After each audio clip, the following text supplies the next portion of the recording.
हम जब आ जा रहे थे तो जहां हम रुके हैं थोड़ा लेट हो गए, तो बुढ़ापे का शरीर है, लेट हो ही जाते हैं, तो थोड़ा पाने लगे, छज्जा पे बैठे धूप ले करके।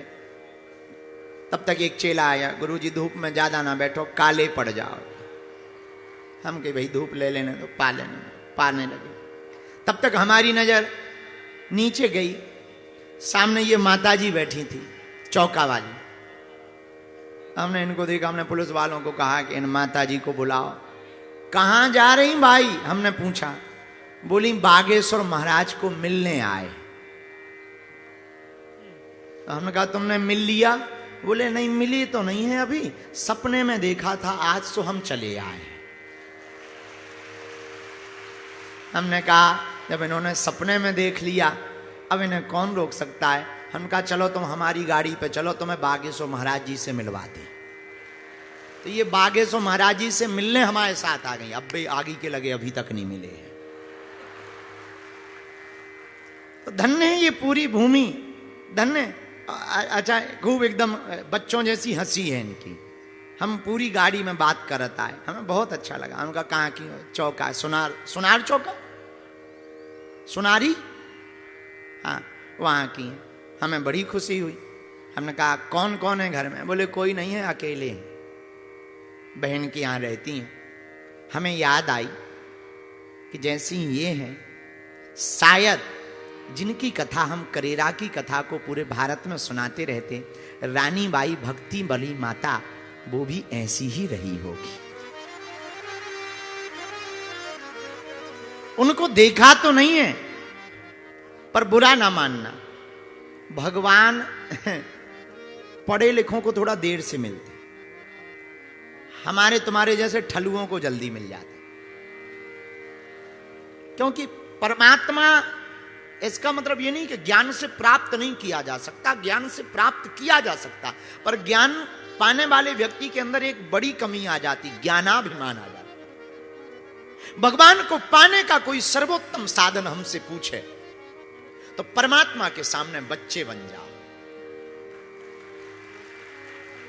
बुरा ना मानना मेरे पागलो, जिसका मन सच्चा होता है उसका दिल बच्चा होता है। जिसका मन एकदम प्योर होगा वो आदमी बच्चा ही मिलेगा, वो कितनी भी अवस्था का हो, बच्चा ही मिलेगा। और हमें लगता है कि हमारा परमात्मा जितना जल्दी भोलेपन पे रीझता है, उतना विद्वानों के संस्कृत के श्लोकों पे नहीं रीझता। भोलेपन पे वो रीझ जाता, कृपा कर दे।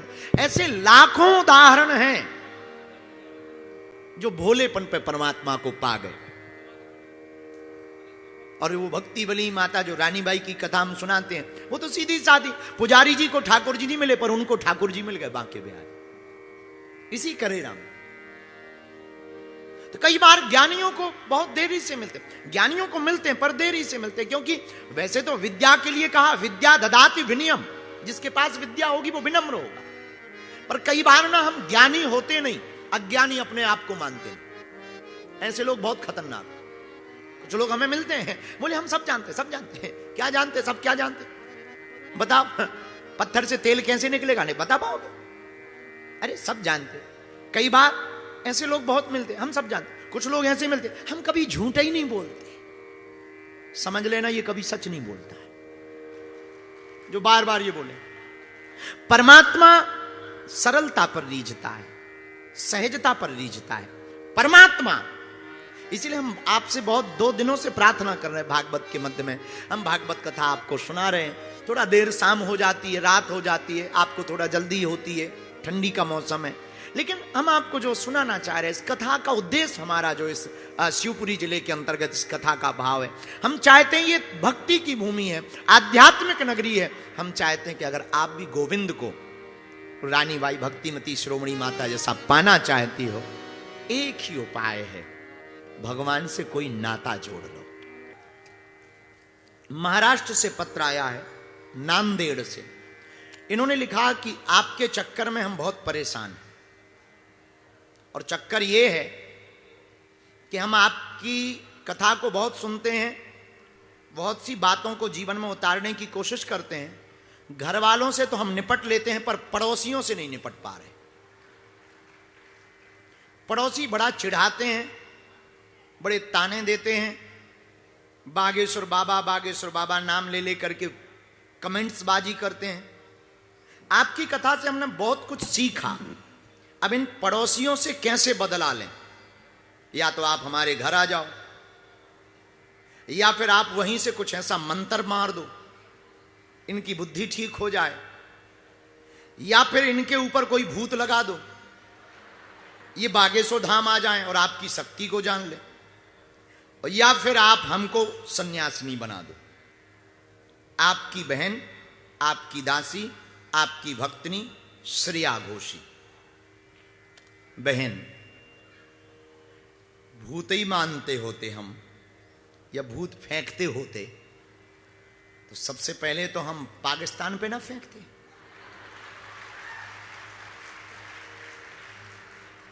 झंझट खत्म हो जाता। तो हमारे पास ऐसा कोई मंत्र नहीं है कि हम भूत फेंक सकें। हां, एक मंत्र है, हम भूत उतार सकते हैं हनुमान जी के नाम से। भूत पिशाच निकट नहीं आवे, महावीर जब। फिर आपने लिखा कि आपके चक्कर में, ये बताओ हमने अपने चक्कर के लिए तुम्हें कहा कब था कि तुम ये झंझट पालो, हमारी कथा सुनो? ये झंझट के लिए किसने कहा था? क्यों सुन रही हो? मोबाइल तुम्हारे हाथ में, ब्लॉक कर दो। टीवी का रिमोट हाथ में, टीवी ब्लॉक कर दो। लेकिन आपने कहा कि पड़ोसी ताने बढ़ा देते। गजब हो। मीराबाई ताने तो ठीक है, जहर पी गई, और तुम पड़ोसी के ताने नहीं सुन पा रही हो, भक्ति नहीं बनी पड़ी हो। मीरा ने जहर पिया, इसका मतलब यह नहीं है कि तुम सेलपास की गोली खाओ। मीरा ने के साथ ऐसा हुआ, पर मीरा ने इतना कष्ट सहा, तुमने तो ऐसा कुछ नहीं सहा। तुमने लिखा भी बहुत साफ शब्दों में है कि केवल कमेंट्स बाजी होती है। वो लोग कहेंगे, लोगों का काम कहना है। और याद रखो, तुम उनसे बदला लेने के लिए कोई भी पत्र मत लिखो, ना परेशान हो। तुमने पत्र लिख दिया ठीक है, पर हम तुमसे प्रार्थना करें, मेरी बहन श्रेया, तुम उनसे बदला लेने के लिए मत जियो। जीना ही है, उनको बदलने के लिए जियो। वो आदमी मुझे बिल्कुल भी प्रिय नहीं है जो बदला लेने की बात करे। हमारी जीवन का सिद्धांत है, हमें बदला नहीं लेना है। हमें अपने करियर को और अपने जीवन को इतना व्यवस्थित बनाना है, उसको बदलना है। जो बदल डालने में फायदा है, वो बदला लेने में फायदा नहीं। दुश्मन को खत्म करने का एक सूत्र है, उसको अपना मित्र बना लो। शत्रु को खत्म करना चाहते हो, उसको अपना मित्र बनाओ। तो तुमने पूछा कि कैसे बदलें? नहीं बदल सकते वो, और मत परेशान होना तुम, और कोई जादू मंत्र भी काम नहीं करेगा। आप महाराष्ट्र से हो, नांदेड़ से। महाराष्ट्र के एक महात्मा हुए जगत गुरु संत श्री तुकाराम जी। हाँ, क्या विभूति हुई। तुकाराम जी महाराज स्नान करने गए, गंगा जी का स्नान, और एक आदमी उनसे बहुत चिढ़ता था। तो जैसे ही वो निकले तो उसने मुंह में पानी भरा और बुगल दिया बाहर। छींटा गिर गए महात्मा के ऊपर। वो तुरंत गंगा जी फिर स्नान करने। इसको तो मजा आने लगा, इसने फिर मुंह में पानी भरा, फिर बुगल दिया, कुल्ला कर दिया। महात्मा फिर मुस्कुराए, फिर गंगा जी गए। पूरे दिन यही चलता रहा। इसको लगा कि ये कितना विचित्र महात्मा है, ना गाली बक रहा, ना गाली दे रहा, ना पूछ रहा कि क्यों मैं कुल्ला कर रहा हूं। बड़ा विचित्र। रुक जाओ, मैं इसको गुस्सा दिला के ही रहूंगा। उसने फिर पानी मुंह में भरा, कुल्ला किया, फिर बुगल दिया। महात्मा फिर मुस्कुराए, फिर चले गए। शाम को ये हार गया, चरणों में गिरा। महाराज, हमने आपके साथ बहुत अपराध किया, बार बार मुंह का पानी आपके ऊपर फेंका, पर आपने ऐसी कौन सी बूटी पी रखी, ऐसा कौन सा खाना खा रखा कि आपको क्रोध ही नहीं आता? आप बड़े मुस्कुराते हुए चलते हैं, बहुत सहज चलते हैं, कोई द्वंद्व नहीं, कोई आवेश नहीं, कोई आपके चेहरे पर सिकन नहीं, आंखों में कोई मुड़ावट नहीं। आखिर आपने ऐसा क्या पा रखा है, ऐसा क्या पी रखा है कि मेरी इतनी धृष्टता को भी मुस्कुरा करके स्वीकार किया? महात्मा तुकाराम ने कहा, अपने अपने देखने की बात है। तूने कुल्ला किया, मुझे तेरे चक्कर में आज कम से कम 100 बार गंगा जी के स्नान करने का फायदा मिल गया। मुझे तो फायदा हुआ। तो श्रेया आपने पूछा कि क्या करना चाहिए पड़ोसी के लिए। कुछ नहीं करना चाहिए। पड़ोसी जब भी जलन करे तब तुम्हें और जलाना चाहिए। पड़ोसी जब भी गाली बके तुमको दरवाजे पे खड़े होके कहना हाउ सो स्वीट, नाइस। बहुत ज्यादा गाली दे दे तो कुछ नहीं, धीरे से बोल देना सेम टू यू। बस तुम्हें बहुत कुछ करने की जरूरत नहीं है। कोई जल रहा है, जलने दो बेचारा, अपने आप राख हो जाएगा। तुम दिमाग क्यों अपना खराब कर लो। बुरा ना मानना। साधु साधक वो है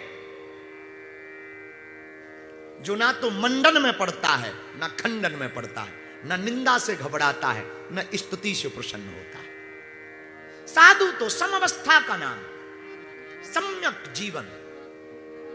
साधु का जीवन बहुत सम होता है। वो ना तो निंदा से क्रोध करता न स्तुति से प्रसन्न होता। वो तो अपनी चाल चलता। हाथी को देखो, गांव में हाथी आता है, तुम्हारे यहां भी आता होगा, हमारे यहां तो आता था। हाथी आते हैं तो हाथी के सामने सब पूरे गांव के लोग हाथ जोड़ के खड़े हो, हे गणेश महाराज जय हो। जितने गांव के लोग हाथ जोड़ के खड़े होते उतने ही गांव भर के कुत्ते पीछे लग जाते हाथी के। जितने लोग हाथ जोड़ते उतने ही गांव भर के कुत्ते हाथी के पीछे भाऊ भाऊ भाऊ भाऊ। लेकिन हाथी की आदत देखना, ना वो हाथ जोड़ने वालों के पास रुकता है, ना कुत्ते भौंकने वालों के पीछे पड़ता है, अपनी चाल में चला जाता है। इसलिए तो उसे गणेश मान करके पूजा जाता है। ना वो स्तुति में फंसता है ना वो निंदा में फंसता है। और श्रेया आपने पूछा कि क्या करें। कुछ मत करो, एक दिया जलाओ, भगवान को धन्यवाद दो, कम से कम पड़ोसी बढ़िया दिया। ऐसा पड़ोसी दिया कि जो और कह रहा है कि और भक्ति कर। तो अगर तुम्हारी कोई निंदा करे, तुम्हारी कोई मजाक बनाए भक्ति की, तो तुम्हें घबराना नहीं चाहिए। और इसलिए नहीं घबराना चाहिए कि अगर तुम इतनी छोटी बात पर डिग जाओगी तो आगे तो और परीक्षाएं होंगी। वो तो भगवान की बड़ी कृपा है कि तुम्हारी घर में परीक्षा नहीं हो रही, पड़ोसी तुमसे ताने दे रहे हैं। मीरा का तो पति ही खतरनाक था। मीरा के तो माता पिता विचित्र थे। मीरा का तो ससुराल पक्ष विचित्र था। तुम्हारे साथ तो बहुत अच्छा है कि पड़ोसी है। मीरा के घर में ही जिनके साथ 24 घंटे रहती थी वो खतरनाक थे। फिर भी मीरा ने गोविंद की स्तुति नहीं छोड़ी, गोविंद की भक्ति नहीं छोड़ी। मीरा ने डिगी नहीं। मीरा अडिग रही। मीरा ना खंडन में पड़ी ना मंडन में पड़ी, दोनों में मुस्कुराती रही। वो तो गाती रही, मेरो तो गिरधर गोपाल दूसरो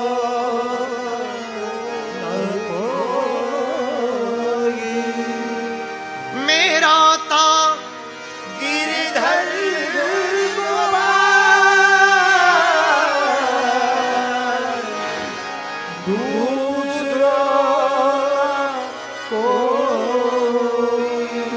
की स्तुति में पड़ी रही। वो तो अपनी भक्ति में डूबी रही। तो कोई तुमको अगर निंदा करे, बुरा ना मानना।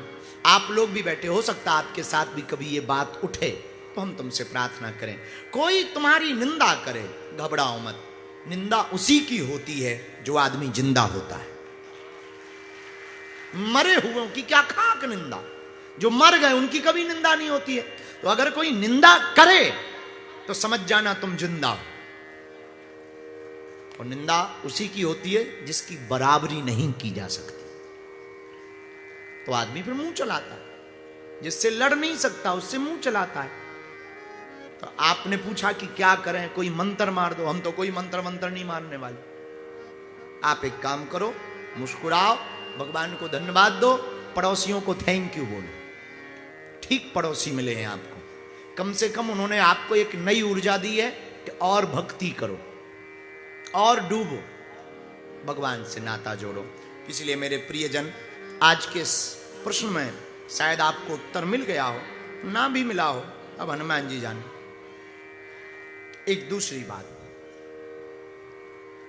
किसी ने पूछा कि भगवान की शरण क्यों लेनी चाहिए और शरणागति के सूत्र क्या हो सकते हैं, शरणागति में क्या क्या सावधानी रखनी चाहिए। विजय सिंह आपने कहा कि शरण क्यों लेनी चाहिए? बरसात होती है और बरसात में निकलना हो तो हम लोग क्या करते हैं? बोलो, क्या लेके निकलते हैं?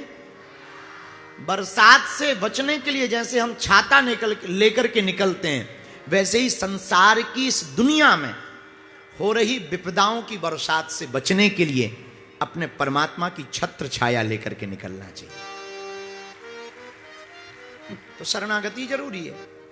शरणागति नहीं रहेगी, आप टूट जाओगे, स्ट्रेस होगा, डिप्रेशन होगा, जीवन का आप आनंद नहीं ले पाओगे। फिर आपने कहा कि शरणागति के लिए सावधानियां क्या है? 4 सावधानी हमारी नजर में होनी चाहिए। पहली सावधानी, शरणागति में या तो तुम जुड़ो मत, जुड़ो तो मुड़ो मत। या तो जुड़ो मत और जुड़ो तो क्या ना करो, मुड़ो मत, वापस ना आओ। दूसरी सावधानी, पूर्ण निष्ठा और समर्पण रखो, कोई किंतु परंतु नहीं। हम बालाजी के हो गए तो हो गए, अब बाकी का काम बालाजी का है। तीसरी सावधानी है तत्सुख सुखित्वम,